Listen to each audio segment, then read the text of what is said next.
Hey, what's up, everyone? My name is Giovanni Valderas. I am the exhibitions manager at the Fort Worth Community Arts Center.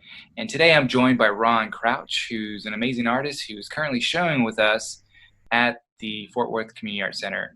Ron, tell us a little bit about yourself. Well, thank you for inviting me to do this conversation and giving me the opportunity to show at the Fort Worth Community Arts Center. It's a great space. Uh, I have been a an artist for as long as I can remember, although I've not always supported myself as an artist. I went to TCU, got my bachelor's degree at TCU, studied with Jim Woodson, Otis Jones, McKee Trotter, and Tony Jones, a number of great teachers. Spent a stint doing sort of commercial advertising art for a while, and then went back to graduate school at UNT, studied with Vernon Fisher, Henry Whidden, and some other great artists, and have been working more or less as an artist in the background, although I've done other things to support myself. And now I'm kind of ramping back into the art side of my brain. And this show was a great opportunity to kind of do a formal kickoff of me moving back into the artist phase of my life. I did not know you're a UNT alum, as I am as well. And I think this is Cool.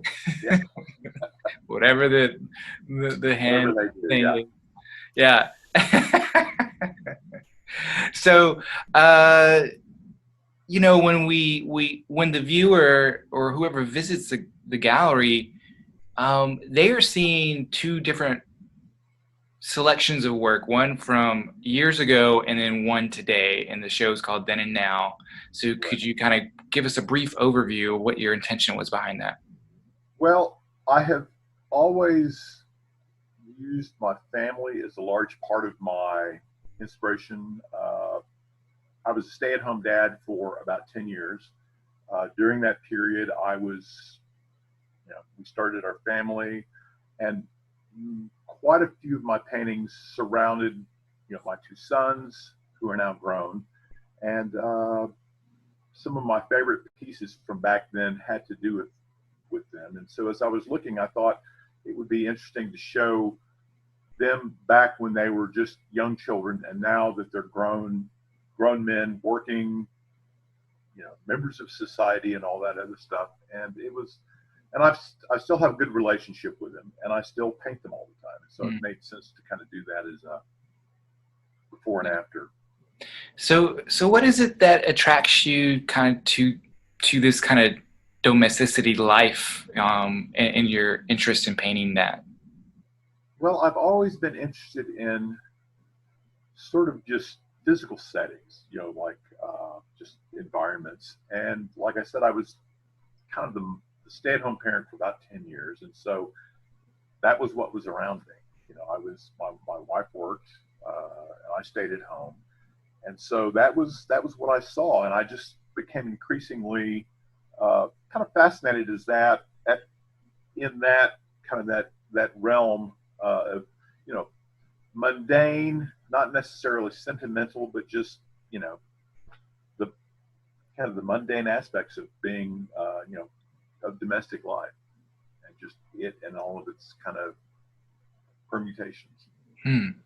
And so if you can allow us to kind of take a glimpse of your process and how you get the idea to start a painting, is it just, does it start by you just walking around and always kind of having that kind of lens open where you're looking for interesting scenes to paint, or do you already come with an idea of how that narrative would look like in your painting?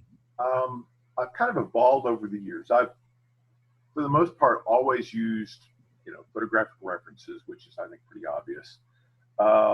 Back when my family, when I first started doing this, I was shooting, 35 millimeter slides, which sort of demands a little bit more of an intentional, I'm going to go out and shoot some slides today of this. Although, sometimes they were more sort of accidental things. These days, I'm working more with digital images, and thanks to, the constant presence of cell phones, you can be suddenly, oh, I want a picture of that. So in a sense, it's kind of given me a chance to become even more casual about what I can find. So the first thing is shooting the images for me. And I will shoot with kind of an eye to, oh, that would make an interesting, either a situation or composition, maybe lighting, something about it that I find interesting. And then I'll shoot lots, and then I'll go through, and it's the selection of the image then becomes a large part of it. So, finding that image that seems to have the emotional resonance, the lighting, the pose, it's in focus, all of those things.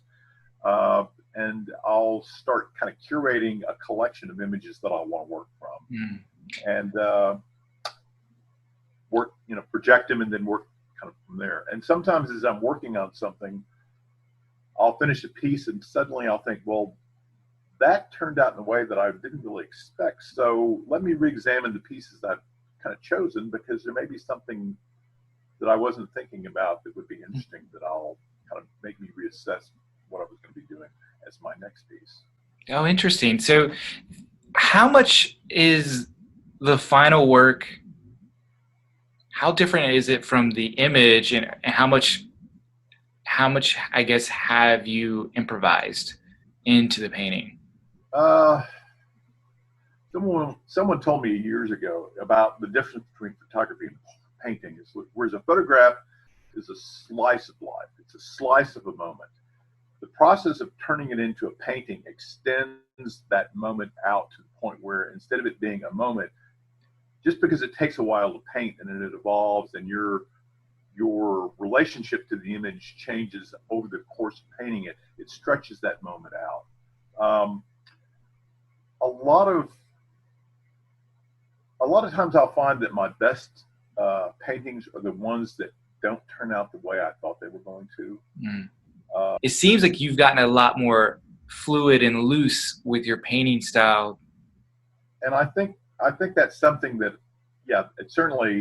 that's something I aspire to. Early on, and when I haven't painted for a while, I tend to get tighter. So as I work more and I spend more time in the studio, I'm constantly pressing myself to, let go.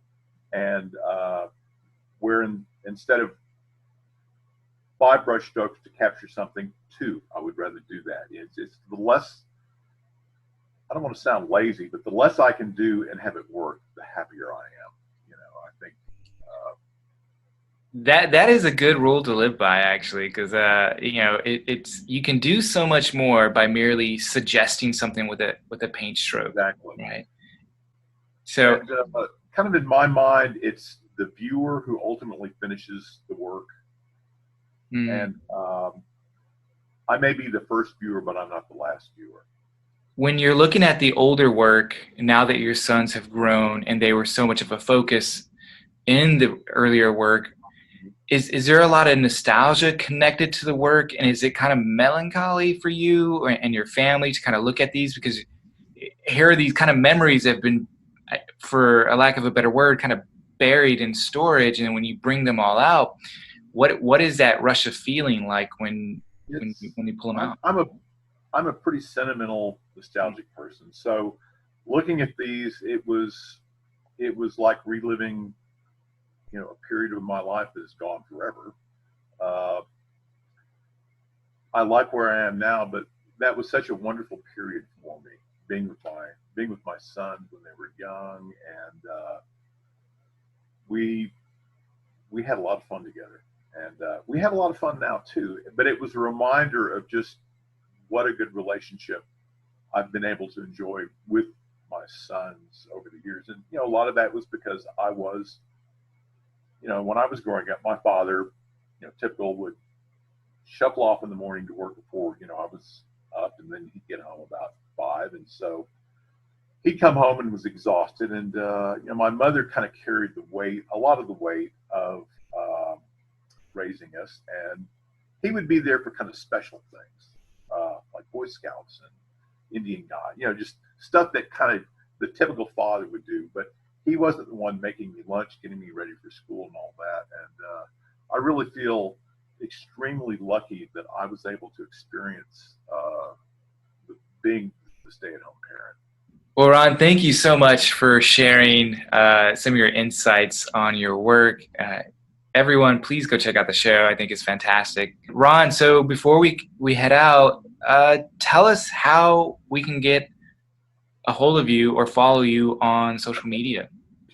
RonTaylorCrouch.com is the easiest thing. If you just think Ron Taylor Crouch, RonTaylorCrouch.com is the primary website. Instagram is Ron Taylor Crouch, and then I think Facebook, it's Facebook/Ron Taylor Crouch. Ron, thank you so much. It was a pleasure getting to chat with you. Have a good day, and thank you. You too, and take care, and everybody stay safe. This will end someday. And on that note, go out and vote. Yes, absolutely. Take care. Have a good day. Thank you, Giovanni.